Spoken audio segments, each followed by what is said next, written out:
Thank you very much, Chairman, and thank you, Madam Rajavi, for your inspiring words, as usual, today. As you said, Madam Rajavi, this is International Human Rights Day. In fact, this year, the UN has designated today as HR 365, indicating that every day of the year is Human Rights Day. Sadly, all of us in this room know that no day in Iran or Iraq is Human Rights Day. Iran today, as Mrs. Rajavi said, is covered in blood. Iraq, next door, thanks to the mullahs in Tehran, is also covered in blood. 5 years ago, when I was elected as chair of the delegation for relations with Iraq in this House, I was told by many officials and by ambassadors, your job is to cement good relations between the European Parliament and Iraq, to build a good sympathetic relationship. Within a very few weeks, I exposed the fact that Nuri al-Maliki was a corrupt dictator, and I was told by many people in Brussels, you must shut up. You are rocking the boat. You will destabilize Iraq.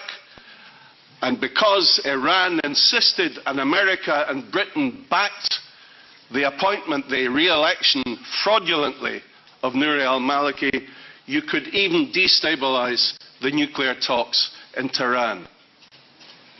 But I refused to shut up. I was becoming rapidly, apart from my colleagues here in this room, rapidly we were all becoming lone voices in this respect.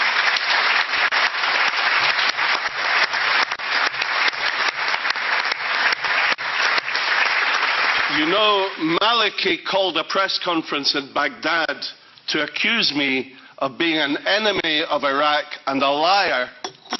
He then sent an envoy from Baghdad to my office here in the European Parliament to ask me what it would take to make me shut up. And I said, what it would take will be your resignation and your indictment for crimes against humanity.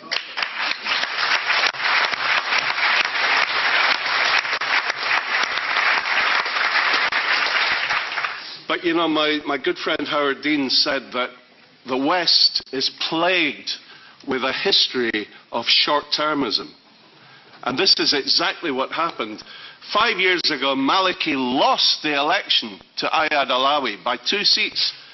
But Iran said, we have a red line against Ayad Alawi because he is always complaining about Iraqi interference in Iranian interference in Iraq. So we no way will allow him to become the Prime Minister. And America and Britain and Europe backed Iran and said, okay, we support Maliki to form a coalition and to take control. That was a short-term mistake, and it was a tragedy for Iraq, it was a tragedy for the region, and a tragedy for the world. Iraq is now a bloodbath. We warned again and again that this would happen, that there would be civil war. Now, Haider al-Abadi, the new Prime Minister, says that there are over 1 million armed militia, Shiite militia, active in Iraq, backed, financed, and very often led by the Quds Force from Iran, waging sectarian war on the Sunni population. And then the world says, why is it the Sunni tribespeople in Anbar and Diyala are not standing up and fighting alongside the Iraqi army to get rid of ISIS? Because the Sunni people think that the Shiite militia are worse than ISIS.